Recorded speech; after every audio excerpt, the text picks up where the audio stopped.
Video को अभी like कर दीजिए और लेटेस्ट टेक्नोलॉजी वीडियो देखने के लिए सब्सक्राइब कीजिए रवि ब्लॉग्स टेक चैनल को और दबाइए बेल आइकन। तो दोस्तों मेरा नाम रवि शंकर है और स्वागत है आपका मेरे चैनल रवि ब्लॉग्स टेक में। तो दोस्तों Lenovo Legion 5i के बारे में इस वीडियो में मैं आप लोगों को पूरी डिटेल्स में बताने वाला हूँ। इसके प्राइस, इसके स्पेसिफिकेशंस, इसकी बैटरी लाइफ और डिज़ाइन वगैरह सब कुछ, इसके प्रोज भी और साथ ही में इसके कॉन्स के बारे में भी बात करेंगे। क्या क्या इसमें बुरी चीज़ें हैं। अगर आप एक गेमर हो और लैपटॉप के लिए लैपटॉप वगैरह ढूंढ रहे हो, आप गेमिंग लैपटॉप, तो आपके लिए ये वीडियो बहुत ही ज़्यादा इंपॉर्टेंट होने वाली है, बहुत ही ज़्यादा इंटरेस्टिंग भी हो सकती है। तो वीडियो को दोस्तों पूरी एंड तक देखते रहना, बहुत ही ज़्यादा इंटरेस्टिंग होने वाली है। और उससे पहले अगर आप लोग चैनल पर नए आए हो तो चैनल के सब्सक्राइब बटन को दबाकर तोड़ डालना, क्योंकि मैं ऐसे ही लेटेस्ट टेक अपडेट्स डेली लाता रहता हूँ जो कि आप लोग बिल्कुल भी नहीं चाहोगे मिस करना। और दोस्तों हम लोग बहुत ही ज़्यादा करीब है 5K सब्सक्राइबर्स के लिए, जैसे कि आप लोग स्क्रॉल डाउन करके देख सकते हो। तो जल्दी से सब्सक्राइब भी कर दो। तो फिर वीडियो को शुरू करते हैं। तो सबसे पहले बात करेंगे दोस्तों इस लैपटॉप के प्रोज एंड कॉन्स के बारे में। तो सबसे पहले बात करें इसकी प्रोज के बारे में, तो दोस्तों इसमें प्रोज बहुत सारे हैं। तो सबसे पहला प्रो यही है कि दोस्तों इसमें परफॉर्मेंस आप लोगों को बहुत ही अच्छा मिल जाता है। कोई भी गेमिंग लैपटॉप खरीद रहा है लोग, तो सबसे पहली चीज लोग यही देखते हैं कि परफॉर्मेंस इसमें कैसा मिलेगा। तो परफॉर्मेंस इसमें नो डाउट बहुत ही अच्छा है, क्योंकि इसमें RTX 2080 सीरीज का ग्राफिक्स कार्ड मिल रहा है, जो कि आप कोई भी AAA टाइटल खेल रहे हो आप लोगों को 60+ FPS कंफर्म मिलने वाले हैं। और कितने भी ज़्यादा हैवी डिमांडिंग ग्राफिक्स वाले गेम खेल रहे हो आप लोगों को 60 FPS से ऊपर ही मिलेगा, जो कि बहुत ही अच्छी बात है। और दूसरी प्रो पॉइंट ये है कि दोस्तों इसमें आप लोगों को पोर्ट्स बहुत सारे मिल जाते हैं। पोर्ट्स, जी हाँ। और हाँ, एक पोर्ट आप लोगों को नहीं मिलता है SD कार्ड स्लॉट। अगर आप क्रिएटर हो तो या फिर आपके पास कैमरा वगैरह है, तब आपके लिए ये थोड़ा सा डाउन पॉइंट हो सकता है। पर बेसिकली जो गेमर्स होते हैं उन लोगों को इससे मतलब नहीं होता है, तो वो आप लोगों को नहीं मिलता है इसमें। बाकी सभी पोर्ट्स इसमें बहुत सारे मिलते हैं। नेक्स्ट जो प्रो पॉइंट है ये है कि दोस्तों इसमें गेमिंग 1080p लेवल की गेमिंग बहुत ही अच्छी क्वालिटी में होती है। अगर आप 1440p की गेमिंग कर रहे हो या फिर 4K करना चाहते हो, वो तो हो ही नहीं सकता, क्योंकि इसमें डिस्प्ले भी सिर्फ 1080p तक ही अवेलेबल है। पर जो भी अवेलेबल है वो बहुत ही अच्छा गेमिंग आप लोगों को एक्सपीरियंस देता है। और दूसरी नेक्स्ट प्रो पॉइंट ये है कि दोस्तों इसमें जो स्क्रीन है वो बहुत ही ज़्यादा ब्राइट है और कलरफुल मिल जाता है विथ G-Sync का सपोर्ट, जो कि बहुत ही अच्छी बात है। अगली जो प्रो पॉइंट ये है कि दोस्तों इसमें आप लोगों को जो कीबोर्ड मिलता है वो बहुत ही कंफर्टेबल है। और ये ऑफकोर्स 8GB कीबोर्ड है, तो वो लाइटिंग वगैरह भी इफेक्ट दिखने में भी बहुत ज़्यादा कूल है और कंफर्टेबल भी है साथ में। नेक्स्ट जो प्रो पॉइंट है वो है दोस्तों इसका फाइल ट्रांसफर स्पीड्स, क्योंकि दोस्तों इसमें आप लोगों को जो SSD मिलते हैं वो M.2 SSDs हैं और वो बहुत ही फास्ट है। तो इसलिए आप जो भी फाइल ट्रांसफर कर रहे हो वो बहुत ही फास्ट होने वाला है। और फाइनली बात करते हैं इसके कॉन्स क्या है, क्या क्या नेगेटिव पॉइंट्स है इस लैपटॉप में। तो सबसे पहला कॉन तो यही है कि दोस्तों इसमें आप लोगों को गेमिंग परफॉर्मेंस मतलब प्राइस बहुत ज़्यादा मिलता है इस गेमिंग परफॉर्मेंस के लिए। मतलब आप दूसरे लैपटॉप की तरफ जाओगे विद सेम परफॉर्मेंस आप एक्सपेक्ट करोगे उस लैपटॉप से, तो आप लोगों को इससे कम प्राइस का मिल जाएगा। तो वो एक इसका पहला कॉन पॉइंट है। और नेक्स्ट कॉन पॉइंट है वो है दोस्तों इसका वेबकैम इसका बहुत ही बेकार क्वालिटी का है। वेबकैम बिल्कुल भी अच्छा क्वालिटी का नहीं है। तो आप बेसिकली प्रोडक्टिविटी वर्क के लिए ले रहे हो या फिर जूम मीटिंग के लिए ले रहे हो, तो वो समय में आप लोगों को बहुत ही बेकार एक्सपीरियंस मिलने वाला है। बहुत ही बेकार तो नहीं, मतलब काम चला वाला एक एक्सपीरियंस मिलने वाला है। और जो फाइनल कॉन पॉइंट है जो कि मैंने नोटिस किया इसमें दोस्तों, वो है इसका बैटरी लाइफ इसमें आप लोगों को बहुत ही ज़्यादा कम मिल जाता है। वो कितना मिलता है एग्जैक्टली वो आप लोगों को वीडियो में पता चल जाएगा। नेक्स्ट बात करते हैं दोस्तों इस लैपटॉप के स्पेसिफिकेशंस के बारे में।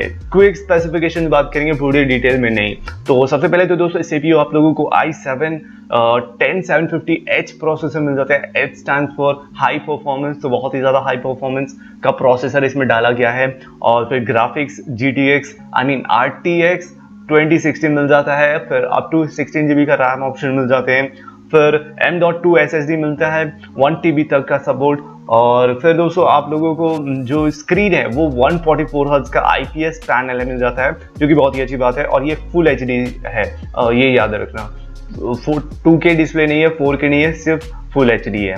और दोस्तों इसमें और भी बहुत सारे अच्छे अच्छे चीज़ मिल जाते हैं, और जैसे कि इसका जो बैटरी लाइफ कैमरा है वो सिर्फ 720p सपोर्ट करता है। अब दोस्तों नेक्स्ट बात करेंगे इसके डिज़ाइन के बारे में। दोस्तों डिज़ाइन इसका मुझे कुछ खास नहीं लगा, ये बहुत ही पुराना टाइप का लैपटॉप लगता है, गेमिंग वाइब आप लोगों को बिल्कुल भी नहीं दिखता है, बहुत ही ज़्यादा सिंपल सा लगता है जैसे कि आप लोग देख सकते हो, और साइड से भी बहुत ही ज़्यादा सिंपल दिखता है। हाँ, पीछे से एक थोड़ा सा एक्सटेंड है डिस्प्ले के पीछे, वो ज़्यादातर गेमिंग लैपटॉप्स में होते ही है, पर ओवरऑल जो डिज़ाइन है वो मुझे बिल्कुल भी पसंद नहीं आया। पीछे में दोस्तों स्पेशली आप लोगों को एक एयर वेंट्स मिल जाते हैं जो कि हीटिंग में मदद करता है, हीटिंग मतलब जो हीट है उसको एलिमिनेट करने में मदद करता है, जो कि वो मुझे अच्छी बात लगी इसके डिज़ाइन में। बाकी सब डिज़ाइन मुझे बहुत ही ज़्यादा सिंपल लगा इस लैपटॉप का। और फाइनली बात करते हैं नेक्स्ट सबसे मेन चीज़ जो कि एक गेमिंग लैपटॉप खरीदते समय आता है दोस्तों, और वो है इसका गेमिंग परफॉर्मेंस एग्जैक्टली कैसा है। तो जैसे कि आप लोग देख सकते हो दोस्तों, बेंचमार्क स्कोर्स बहुत ही अच्छे निकल के आए हैं। जैसे कि आप लोग देख सकते हो बहुत ही बड़े बड़े टाइटल्स हैं। सबसे पहले देख रहे हो आप लोग फार क्राई न्यू डॉन, वो भी 1080p अल्ट्रा पर रखा गया था, और उसे अगर टेस्ट किया गया था तो दोस्तों जो FPS मिला था वो 61 मिला था, मतलब 60 से अबव मिला था। और सिमिलर लैपटॉप के कंपैरिजन में कम जरूर है, पर 60 अबव आप लोगों को मिल जाता है। जैसे कि आप लोग देख सकते हो बाकी सब जो लैपटॉप है Asus ROG Zephyrus और फिर A15 है, ये सभी लैपटॉप के कंपैरिजन में कम तो है, पर आप लोगों को 60 FPS मिल जाता है। सेम गोज फॉर दोस्तों Assassin's Creed Odyssey, इसके लिए भी सेम आप लोगों को जो भी सेटिंग्स है, गेम सेटिंग्स, वो 1080p तक रखा गया था हाईएस्ट ग्राफिक सेटिंग्स, तो उसमें भी 47 मिला। हाँ, इसमें थोड़ा सा कम मिला है 60 से, पर मैनेजेबल रहता है। ये जो गेम है ये बहुत ही ज़्यादा ग्राफिक्स डिमांडिंग गेम है, तो इसमें आप लोगों को इतना मिल जाता है। और बाकी सब लैपटॉप का आप देख ही सकते हो। और साथ में GTA 5 वो भी 60+ FPS क्रॉस कर रहा है, जैसे कि आप लोग देख सकते हो।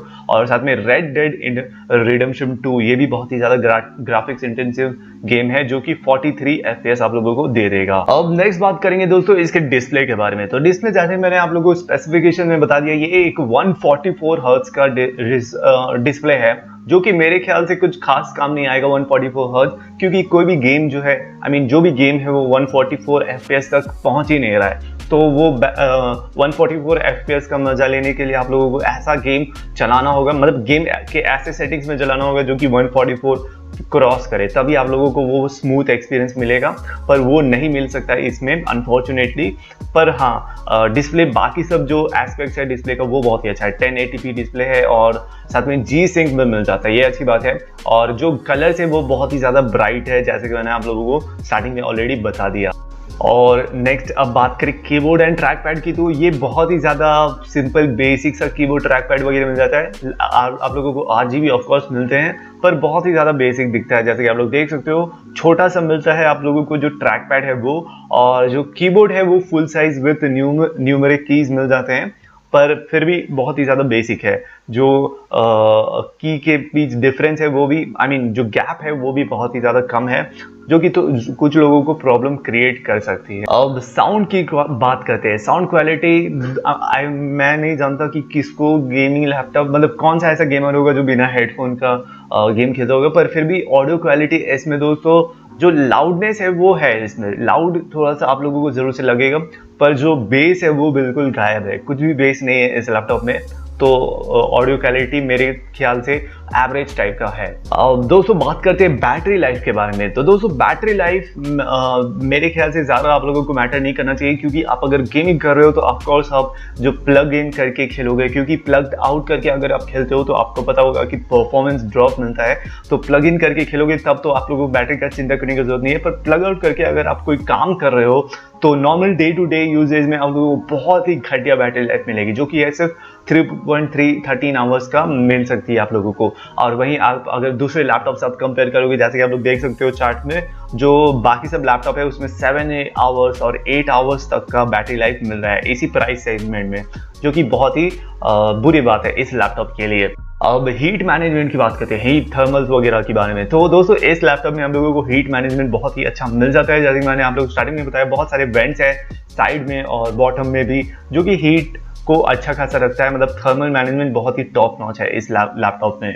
अब फाइनली बात करेंगे इसके वेबकैम्स के बारे में। वेबकैम दोस्तों इसका बहुत ही लो क्वालिटी का है, सिर्फ 720p का मिलता है, पर फिर भी 720p का अगर आप मैकबुक का वेबकैम ले लोगे तो वो बहुत ही अच्छा क्वालिटी ऑफर करता है, पर इसमें आप लोगों को बहुत ही घटिया क्वालिटी का ऑफर मिलता है, मतलब वेबकैम मिलता है। तो वेबकैम के लिए आप बिल्कुल इसे इग्नोर कर सकते हो। मतलब मेन आपका कोई ऐसा वर्क है जिसमें वेबकैम का जरूरत पड़ता है तो आप लोगों को एक्सटर्नल वेबकैम खरीदने का जरूरत पड़ सकता है। अब फाइनली बात करते हैं आखिरी पॉइंट इसका, वो है दोस्तों इसका प्राइस। तो इसका प्राइस एग्जैक्टली क्या है, तो मैं बता दूं प्राइस इसका इंडिया में शुरू होता है 1,16,000 से, ये इसका स्टार्टिंग प्राइस है। और ये बहुत सारे ऑप्शन मिल जाते हैं, मतलब i5 का ऑप्शन अगर जाओगे आप तब 1,15,000 का है, अगर i7 चाहिए तो 1,30,000 क्रॉस कर जाता है। तो ऐसा ऑप्शन अवेलेबल है। और आप लोग मुझे बताओ कि आप लोग इंटरेस्टेड हो कि नहीं इस लैपटॉप के बारे में। मेरे ओपिनियन खास बात करूं तो मुझे कुछ खास पसंद नहीं आया ये लैपटॉप, क्योंकि उतना अच्छा परफॉर्मेंस नहीं मिल रहा है। सिमिलर प्राइसेस पर आप बहुत ही अच्छे गेमिंग लैपटॉप ले सकते हो। एसिस के TUF सीरीज बहुत ही अच्छे परफॉर्मेंस ऑफर करते हैं, उस तरफ आप जा सकते हो। पर अगर आप किसी भी तरह लेनोवो के ही फैन हो और यही लैपटॉप खरीदना चाहते हो तो लिंक डिस्क्रिप्शन में मिल जाएगा आप लोगों को, ये लैपटॉप खरीदने का, वहां से खरीद भी सकते हो। तो वेल दोस्तों इतना ही था इस वीडियो में। उम्मीद करता हूँ वीडियो पसंद आई। अगर पसंद आई तो वीडियो को जरूर से लाइक करना और कमेंट में बताना अपने ओपिनियन इस वीडियो के बारे में, मेरे बारे में। और कोई भी क्वेश्चन हो तो कमेंट सेक्शन में पूछ सकते हो, मैं हर एक क्वेश्चन की रिप्लाई जरूर करता हूँ। और शेयर करो इस वीडियो को सभी के साथ। और चैनल पर नए आए हो तो चैनल के सब्सक्राइब बटन को दबाकर तोड़ डालना, क्योंकि मैं ऐसे लेटेस्ट टेक के अपडेट्स इन डिटेल डेली लाता रहता हूँ, जो कि आप लोग बिल्कुल भी नहीं चाहोगे मिस करना। और दोस्तों हम लोग बहुत ही ज्यादा करीब है 5K सब्सक्राइबर्स के लिए, जैसे कि आप लोग स्क्रॉल डाउन करके देख सकते हो, तो जल्दी से सब्सक्राइब भी कर दो। तो फिर मिलते हैं अगले वीडियो में, तब तक के लिए गुड बाय, टेक केयर, जय हिंद।